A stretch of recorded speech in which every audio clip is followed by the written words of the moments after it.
Coucou les gros bidous.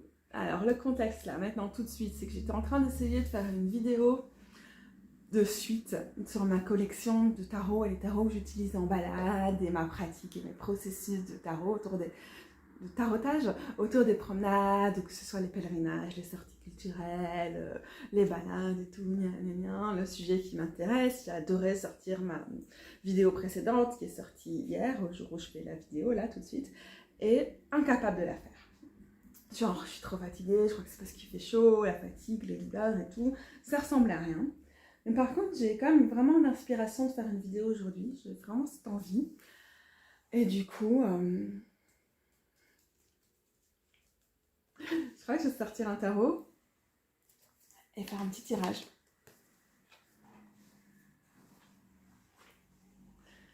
J'ai le Queer Tarot que j'ai utilisé pour un petit tirage dans le cadre d'un cours tout à l'heure.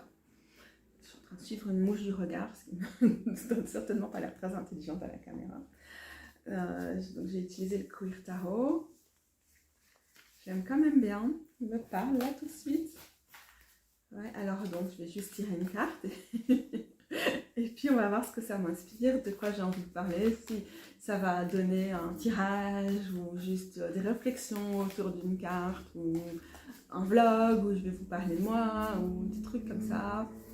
Je sais jamais trop dire à l'avance, mais j'aime bien ce genre de vidéos qui rentre plus dans la catégorie fouillis de pensée. Bon, j'ai besoin de mélanger le tarot sur ma table parce que sinon je suis mécontente de mon mélange. Et puis,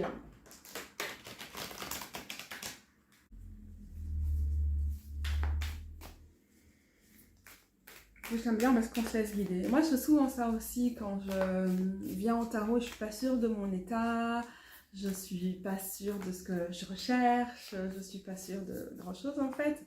C'est que je vais d'abord, quand la concentration est là, je vais inviter mes guides ou leur demander leur aide et tout ça. Et parfois, même pas.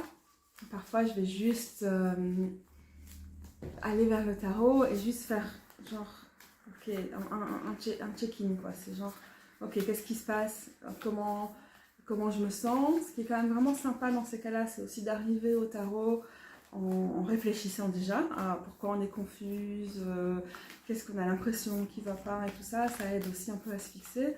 Et puis en fonction de la carte, on voit quoi, s'il y a un tirage qui est possible, si on a juste besoin, je sais pas, de faire une méditation, une balade ou un truc comme ça.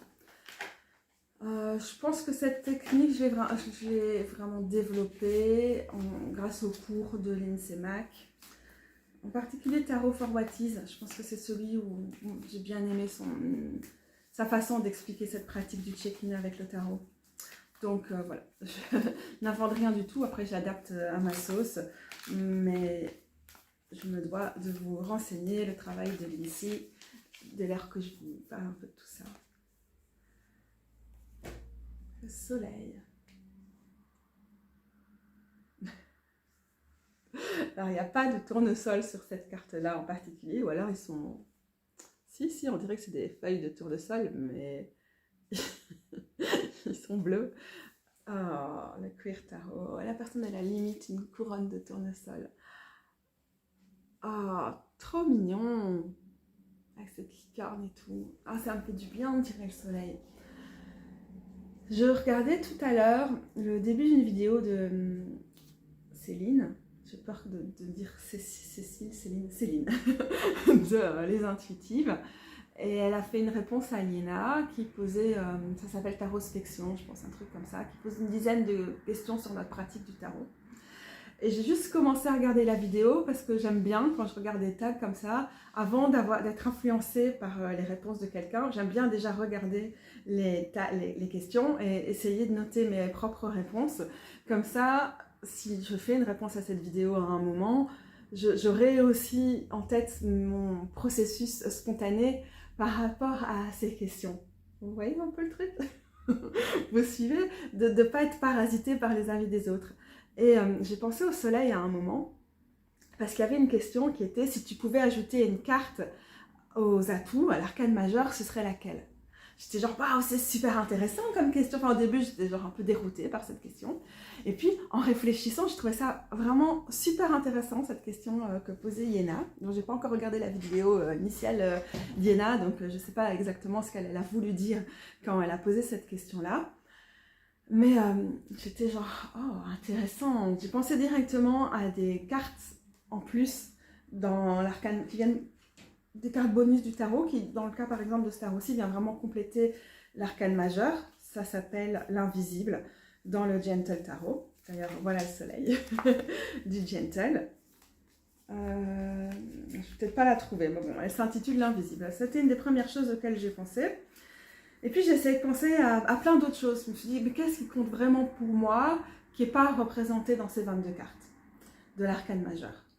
Qu'est-ce qui ont vraiment des trucs qui sont des archétypes, qui sont des principes, parce qu'on a aussi intégré dans l'arcane majeur, vous savez certainement, une partie des vertus reconnues à l'époque médiévale, comme la tempérance, la fortitude, la force, si je ne me trompe pas, et d'autres qui n'ont pas été retenues. Et là, tout de suite, je suis vraiment trop fatiguée pour essayer de vous dire lesquelles. Donc, j'ai pensé à des choses comme ça. C'est quoi mes valeurs, en fait? Ça a été notamment fait aussi dans le Spacious Tarot, qui est un peu trop loin pour que je l'attrape maintenant, dans l'expansion de ce jeu-là, qui est un peu inspiré du Minkati, voilà, je ne sais même plus prononcer des trucs de base, parce que clairement, ma fatigue prend le dessus, mais c'est pas grave, je vais continuer, c'est comme ça, vous suivez la chaîne d'une personne qui a une maladie chronique, il faut faire avec. Et il y a les 12 signes zodiacaux dans cette expansion au tarot Spacious, et il y a 4 cartes qui viennent remplacer des vertus, je pense. Et dans ces cartes-là, on a des trucs du genre l'interconnexion, la spaciousness, la spaciosité, offrande, je pense. Ah, j'ai presque envie de le chercher, mais là, je vais vraiment me perdre, je pense. Non, je me suis reposée, je vais chercher cette carte. Transcendance, un des autres principes qui a été choisi. Je ne suis pas très fan du concept. Je ne vois pas trop l'utilité, mais dans le petit livret explicatif, c'est pas mal. Donc, on avait effectivement offrande, connexion et pas interconnexion. Puis après, on a les signes zodiacaux. Et donc, comme il n'y a que 4 cartes, je pense que Spaciousness, ça va être la dernière. Ah non, curiosité. Ah, c'est cool ça. Et en même temps, pour moi, curiosité, par exemple, c'est un signe du Gémeaux ou de Mercure. Enfin, c'est une qualité des Gémeaux ou de Mercure. Et donc, je veux dire, la carte des Gémeaux, c'est les amoureuses. Et donc, en fait, je peux porter la curiosité dans l'arcane majeur. Si je dois trouver ça dans une carte, je vais la trouver dans les amoureuses. Ou avec Mercure, dans le magicien aussi, dans une certaine mesure. Tout comme ça peut être quelque chose qu'on va trouver chez le fou, par exemple. Et donc, c'était un peu difficile. Les connexions, du coup, c'est peut-être le truc qui me manque. Mais bon, on va rester là-dessus. Et donc, je pensais à plein d'autres choses comme ça. Des mots qui me venaient comme ça, soit en réfléchissant, soit de façon très spontanée, presque en claire audience comme ça. Et j'étais assez étonnée de me dire, ah ouais, mais en fait, c'est une valeur qui est importante pour toi, ou c'est un mot qui est important pour toi, ou un truc comme ça, mais en fait, ça rentre dans l'archétype de telle chose. Par exemple, à un moment, j'ai pensé à des trucs genre le rôle d'intermédiaire. Bon, il y a plein de cartes liminales dans le tarot, mais le rôle de médiation aussi. Et je me suis dit, mais en fait, il y a plein de cartes qui font ça, mais notamment la tempérance.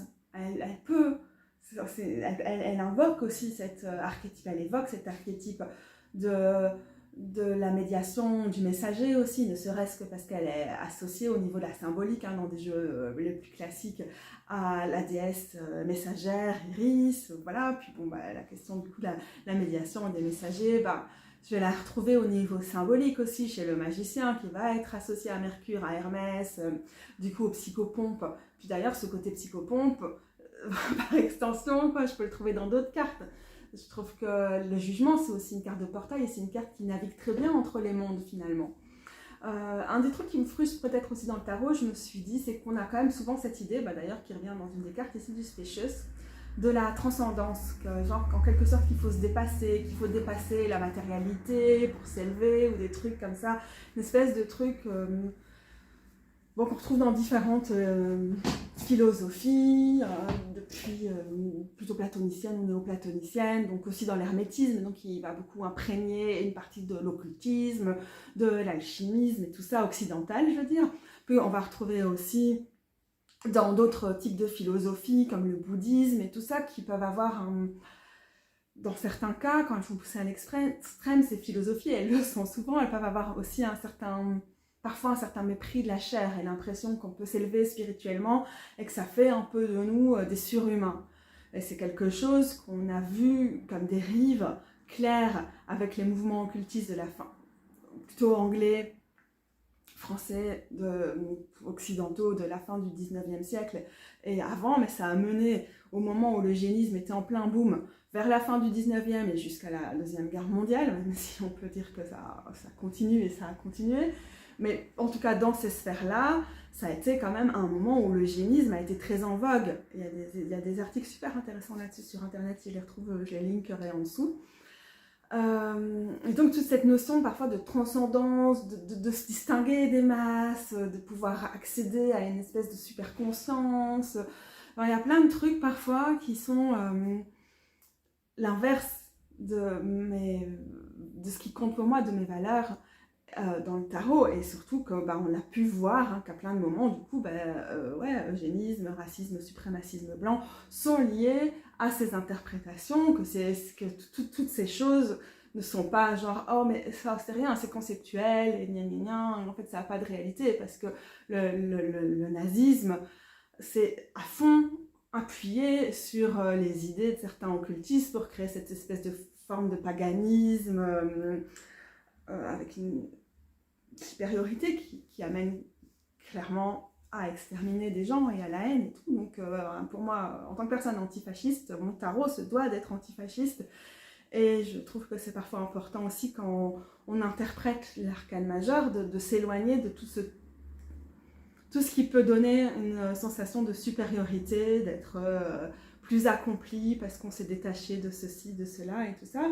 Et puis aussi, et surtout dans cette période, 31 degrés au mois de septembre, de réchauffement climatique et tout ce que ça signifie, où on a mené la planète, on y arrive parce qu'on s'est détaché de la Terre. La Terre, c'est pas nous. La matière, c'est pas nous. Nous, on est des espèces de supérieurs. Les animaux, c'est pas nous. La nature, c'est pas nous. Nous, on a tous les droits là-dessus. Et donc, en fait, quand on interprète d'une façon caricaturale, et je caricaturise moi-même au moment où je vous dis ça, mais le tarot comme le parcours du fou dans l'arcane majeur comme une espèce de quête de l'élévation spirituelle, cette élévation, il y a tellement quelque chose de hiérarchique là-dedans, mais cette ascendance, cet éveil, tout ça, quels que soient les mots que vous mettez, je vais rester avec le même problème, va continuer en fait à nous mettre en clash avec la matière, avec nos propres corps, avec les rapports sociaux qui sont le matérialisme, qui sont ancrés dans la matière, et aussi avec tout ce qui nous entoure. Enfin, le spirituel n'existe pas d'une façon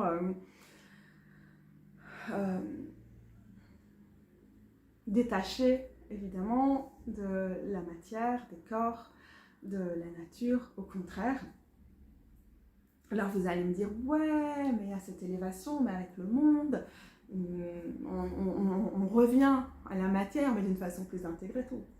Certes, mais il y a quand même parfois des choses qui me posent problème dans certaines interprétations de l'arcane majeur, et j'aurais envie d'un plus grand retour à la matière. Et pas à une espèce de sortir de la matière, sortir du corps, s'élever, surtout s'élever par rapport à la masse et tout ça. Donc en fait, je réfléchissais à ça, mais c'est intéressant, et je me suis dit, ok, si je pense à tel truc, ah mais en fait je peux le voir dans telle carte, dans telle carte. J'étais vraiment intéressée de me dire qu'il y a plein de concepts que j'essayais de mobiliser, et qu'en fait, ben non, il suffit que je sois plus ouverte d'esprit quand je pense à telle ou telle carte, et je vois directement que ces concepts que j'ai envie de ramener vont se coller à telle ou telle carte. Mais j'ai pensé au soleil quand j'ai pensé à un mot, c'est la question de la communauté et de la collectivité. Et justement, dans les interprétations modernes plutôt astropsychologiques, psychotarot, tarot psychologique, psychotarot et tout, de ces dernières années, En fait, ce voyage du fou, c'est souvent quelque chose, c'est une grande quête où on est seul, on rencontre ces grandes figures, qu'elles soient intérieures ou extérieures, on traverse cette phase de naissance, de renaissance, de mort, de crise, de machin, de gna, mais qu'il y a peu de cartes qui mettent vraiment en avant l'importance du collectif et de la communauté et tout. Je sais que dans certaines interprétations, dans certaines écoles du tarot, et je n'ai pas de problème à me mettre derrière ça, on voit ça dans le soleil. Je me suis dit, en fait, c'est une des seules où on voit ça. Peut-être aussi dans les écoles de tarot dans lesquelles je m'inscris, on voit pas mal ça dans l'impératrice. Je vais sortir une impératrice du coup.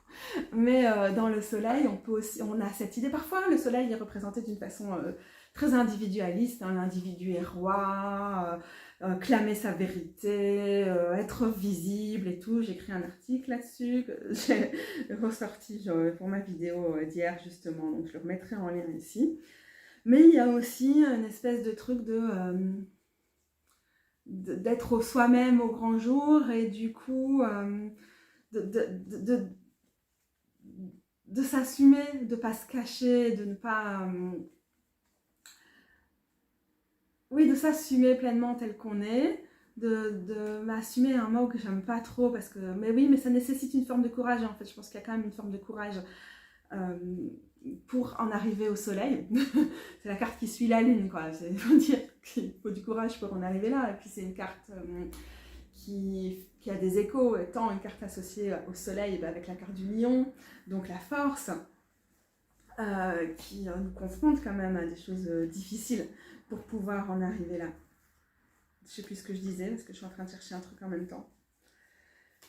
Donc on a cette idée de pouvoir trouver sa communauté, les siens, les siennes, en étant, après avoir été soumis à tellement de choses au long des 18 cartes, si on compte le fou des 19 cartes précédentes, de ne pas trouver la carte que je cherchais moi ici du coup. Bravo Katou.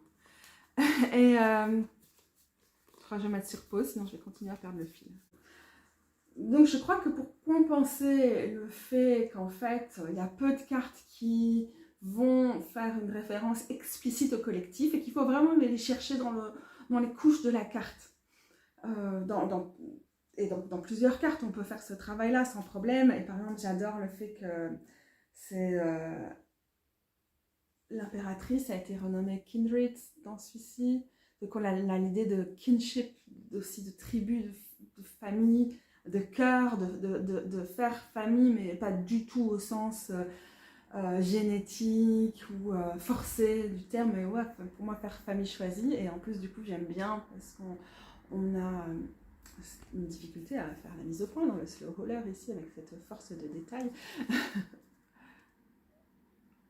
Mais quelque chose qui est tellement plus qu'humain, que je trouve ça tellement important, que c'est des idées que j'essaie toujours, quand j'écris sur l'arcane majeur, tout ce que j'ai fait ces dernières années sur mon blog, c'est ça, hein, c'est d'aller chercher quelque chose qui va décentrer notre parcours d'humain et aussi l'individualisme du récit qu'on fait des cartes. Mais quand même, parce que c'est tellement parasité par des décennies de tarot dit psychologique, mais qui donc...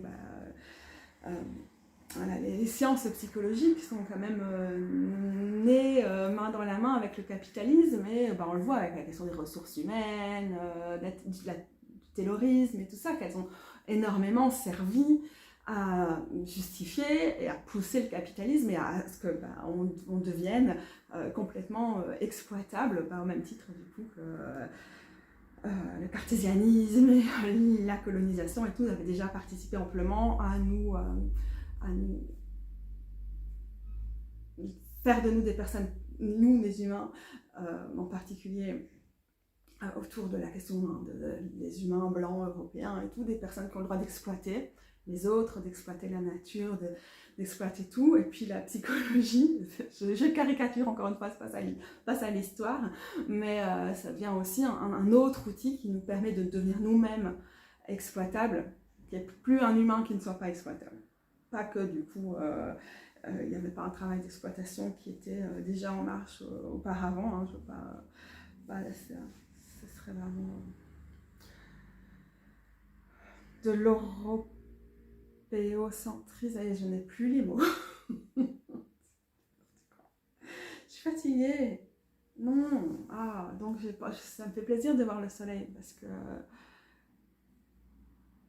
j'ai pensé à cette carte pour autre chose aussi. Mais juste parce que c'est une carte qui me fait penser à la communauté, mais que ça manque dans le tarot en général. Et c'est normal parce qu'on l'utilise aussi beaucoup pour l'introspection, parce qu'on fait partie de ce monde tout foireux qu'il est, et du coup, on est des personnes qui existent dans ces systèmes et tout.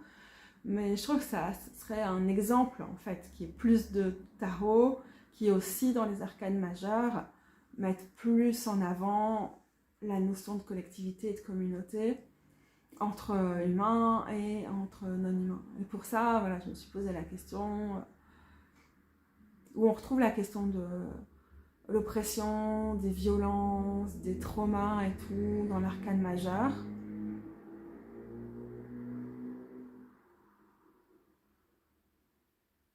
Et en fait, je trouve qu'on le trouve plus dans les mineurs. C'est en filigrane, c'est un peu tout le temps là dans les majeurs. Mais je regrette un peu qu'il n'y ait pas plus de...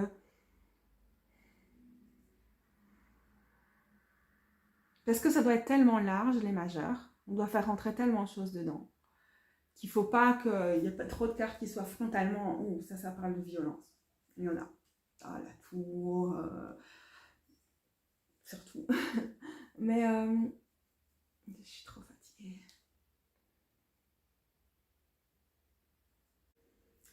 Je suis dégoûtée, je suis trop fatiguée. Je pars dans tous les sens.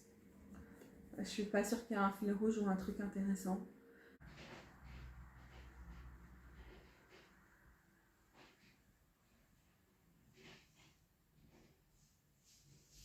Bon bah très clairement, quand j'ai filmé la première partie de cette vidéo il y a une semaine, la chaleur et la fatigue ont eu raison du fil de mes pensées. Je suis vraiment pas parvenue à articuler d'une façon intersectionnelle l'analyse anticapitaliste avec les autres paramètres à prendre en compte quand on parle du soleil. Et je ne veux pas essayer de reprendre le fil maintenant. Ces vidéos, elles s'appellent fouilles de pensée parce que c'est des instantanés, c'est un moment, ok. Je sais en général pas de quoi je vais parler au moment où je les commence et puis je me laisse guider. Donc ça sert à rien pour moi d'essayer de reprendre le fil maintenant. Par contre, je sais qu'on a beau mettre des liens en dessous. Quand on est en train de regarder une vidéo, on n'a pas souvent envie de faire le clic pour switcher en mode lecture ou pas. D'ailleurs, si vous êtes là en train de regarder une vidéo, c'est que vous faites peut-être partie de ma team, donc les personnes qui préfèrent écouter que lire. Enfin, du coup, j'écoute des livres audio, donc j'ai l'impression d'écouter et lire en même temps, mais bon, bref, voilà. Du coup, je vais vous lire un article que j'avais écrit sur la force, le soleil et le jugement, qui ne résume pas du tout ce que j'essayais de dire dans cette vidéo, mais qui va reprendre certains des arguments que j'essayais de faire. Plus ou moins, d'une façon plus ou moins réussie, et sur la fin, un truc où on m'a perdu. Hein. C'est plus ce que j'essayais de dire, mais ça n'a pas fonctionné. Passer de la carte du lion, donc la force, à celle du luminaire à demeure chez le lion, à savoir le soleil. Alors, quels sont leurs points communs? Présence, confiance, force, brillance, encorporé, calme, tranquille. Il y a aussi des points de divergence. Le soleil relie, tandis que la force est concentrée davantage sur elle-même que sur ses liens avec les autres. Intrépide, la force s'aventure dans les profondeurs, auprès de ce qui est caché. Elle va chercher les peurs pour les accompagner. Elle côtoie la nature sauvage. C'est à force d'efforts et de pratique qu'elle parvient à rester sereine. Le soleil se pose en pleine lumière. Rien à cacher, il expose, il libère, il respire l'air frais sans effort. Il ne problématise pas, il assume, sans artifice, sans parure, sans masque. Il se montre. Sa voix est limpide, elle porte. Il est capable d'exprimer clairement ce qu'il veut et pourquoi. Il a quelque chose à affirmer, comme une vérité aussi fugace soit-elle. Un énoncé qui a besoin de rayonner, un corps qui s'étire. Le soleil, un rapport à l'espace, un désir d'être pleinement déconfiné, dans un espace investi et ressenti. Derrière cette facette visible, voire surexposée du soleil, il y a aussi toutes les ambiguïtés des grands mots qu'il affiche. S'affirmer, la vérité, prendre de l'espace, s'assumer. Ou bien le revers de ces grands mots, quoi. Prétendre figer des choses en mutation, prétendre que l'individu est roi. Est-ce que l'individu est nu? C'est quoi l'authenticité en dehors d'un impératif visant à se distinguer, à se démarquer, à se marquer, et dans le même élan, à se fondre dans le décor capitalisme? Est-ce que l'authenticité existe sans le développement personnel? Est-ce qu'elle ne nous coupe pas de notre mycélium et de nos constellations en nous érigeant comme des personnes distinctement véritables? Je suis pas philosophe. Mais un truc que je sais, si l'astrologie par signe solaire en est venue à dominer la discipline au cours du XXe siècle, alors qu'elle n'était pas prédominante auparavant, c'est que le capitalisme n'y est pas pour rien. Dans le même élan, l'astrologie s'est psychologisée. La quête du meilleur soi, quantifiable, visible, remarquable, est en marche. C'est aussi le défaut du soleil, il nous valide en tant qu'individus royaux. Ces meilleures versions de nous-mêmes auxquelles nous aspirons en perpétuel mouvement d'actualisation, plus haut, plus brillant, plus éblouissant. Le soleil est rentable. Ma vérité, mon affirmation, mon espace, mon authenticité, ce sont des biens de consommation dont les prix flambent en ce moment. Et là, j'ai une petite note dans mon texte qui dit qu'il y a une lecture qui est assez intéressante sur le sujet. C'est le bouquin de Alice Spankley Catt qui s'appelle Postcolonial Astrology, Reading the Planets Through Capital, Power and Labor. J'étais pas super convaincue tout le temps par le chapitre Etymology of the Sun, mais il y a quand même des choses à en retirer. Ça, c'est très non linéaire. Comme j'ai une formation d'historienne, j'ai trouvé que ce bouquin prenait parfois des libertés au niveau de la remise en contexte et de situer au niveau des dates et tout ça. Je crois que c'est surtout ça qui m'a embêtée. Bon, ça fait déjà longtemps que j'ai lu, donc je ne me souviens pas du reste. Bon, ceci dit, malgré tout ce que j'étais en train de dire, j'adore la carte du soleil. Je la chéris même avec toutes ses facettes individualistes.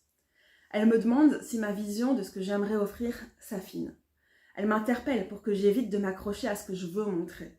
Elle m'invite à être généreuse. Que je sorte de moi, que je devienne un prisme diffractant la lumière, que je vire le piédestal pour offrir réellement. Est-ce que je suis prête à renoncer à ma vision pour aller à la rencontre d'autres êtres et oser demander enfin « Que veux-tu » C'est l'aspect collectif aussi que j'essaie d'évoquer dans la vidéo. Le soleil, c'est aussi une carte qui nous met en garde contre le mythe de l'innocence. Avec l'enfant, le cheval, la nudité. C'est une carte qui met au défi de diffracter la pureté. Il faut se salir, sans les dire, s'encrasser, aller au compost. Et c'est ainsi qu'on passe de cette carte-là, la carte 19, à la carte suivante, la carte 20, le jugement. Le jugement. Ce sont les asticots qui s'emparent de ma chair.